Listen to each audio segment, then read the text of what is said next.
Well, hello everybody. Welcome back to G-Bear's Off-Grid Ways, a homestead in the desert.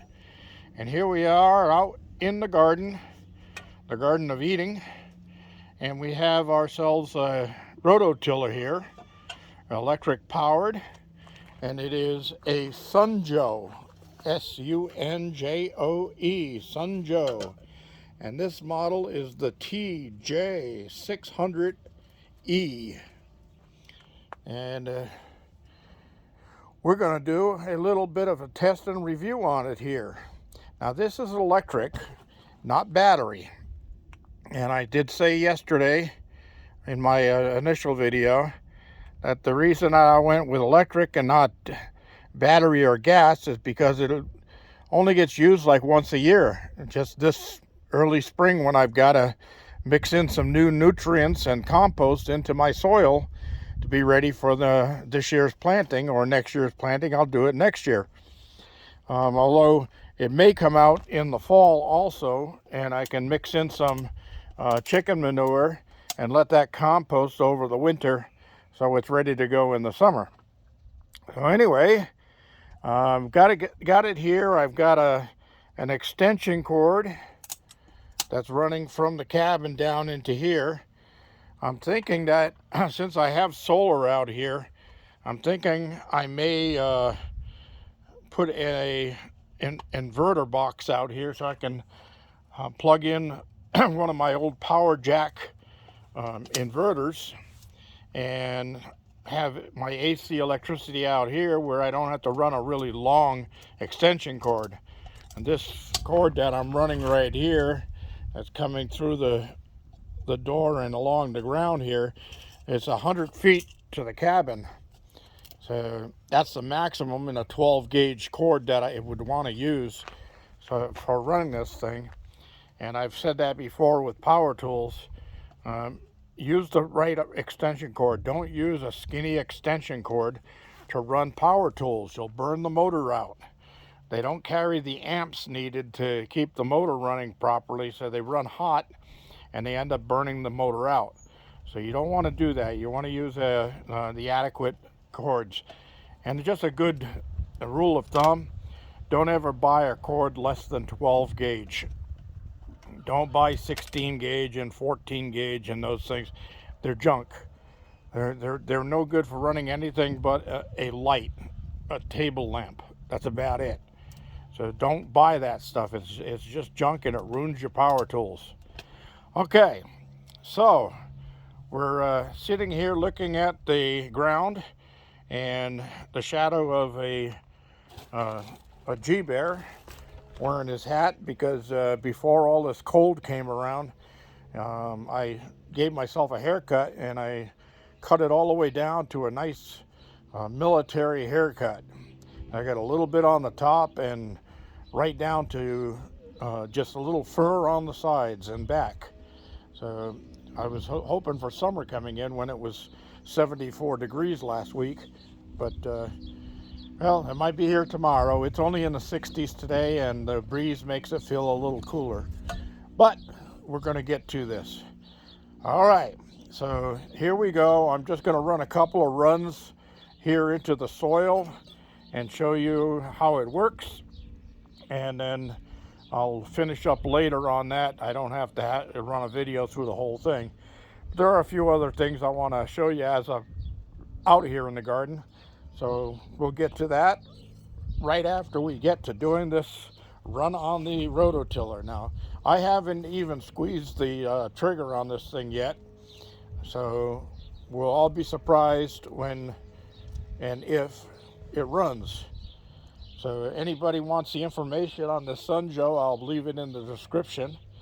And this is the 16-inch wide one.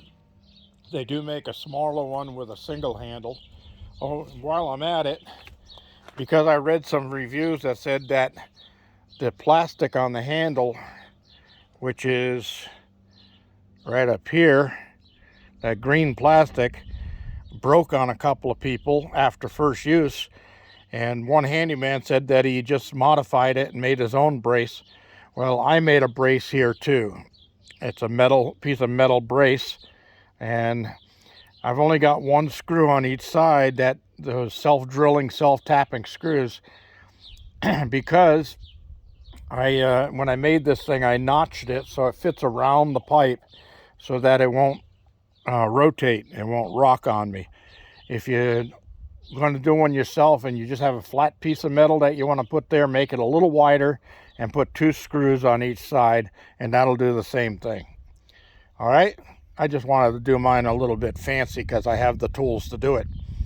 So there we go, and back to the rototiller, and there we are set in place, and here we go. Now I got to move this thing out from behind the post here, so bear with me. All right, so here we go.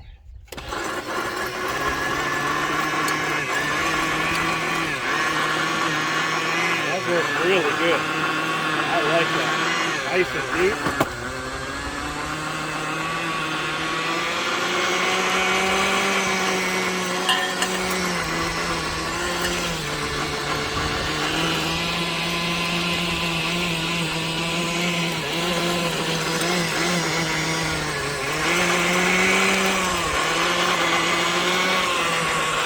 Pretty strong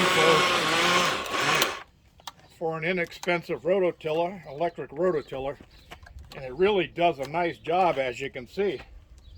Right? Run it out here a little further. Now you're supposed to draw on these things, not go forward on them, but I'm going forward on them because I'm showing you a video of it. I also need to get up higher and stand up higher on this thing.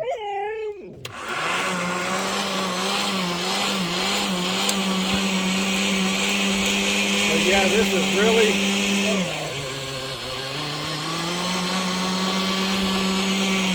makes short time.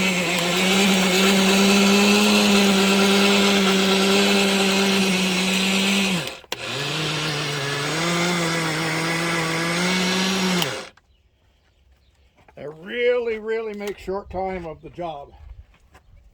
So I like it. Now my review is, yes, the 600E by SunJoe is a good tool.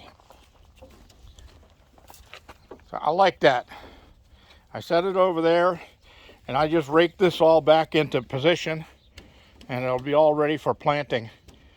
But I'll end up finishing the rest of this after I get off camera. All right, so let me see if I can get this out of the stand here without knocking the button off and killing my video. Okay, so pear blossoms, apple blossoms. Well, not blossoms, but buds. Yep, you know what I mean, buddy? So yeah, everything's looking good. But over here, you remember I had a blossom on this branch and it's gone. I haven't a clue where it went. It's not laying down at the bottom of the tree, so it didn't just fall off.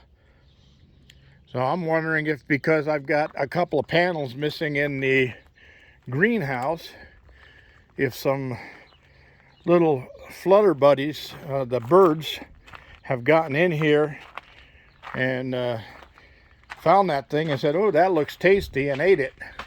So I've got some work to do here. The overhead misters have fallen down.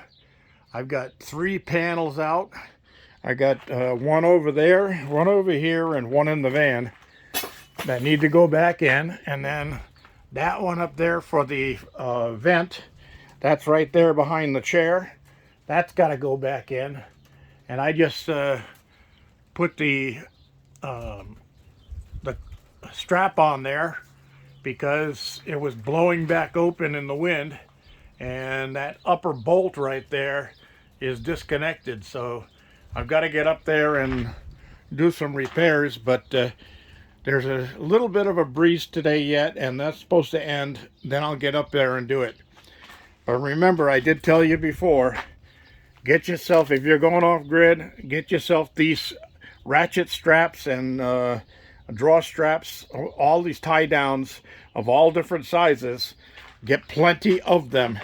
They really come in handy. When you're working alone, they're an extra set of hands. And when you have a quick emergency and a high wind, they work as a quick tie down. Just hook it on and zip it down. All right. Lastly, before I cut this off, this apple tree. Don't know what happened to this apple tree, but look at this. It's dead. It's completely dead. The whole thing. I don't know why. This one is fine. It's even got some fresh growth on it. And they're side by side. They've been fed the same and treated the same. But something has gone awry with this. I see it just snapped right off at the rootstock. There's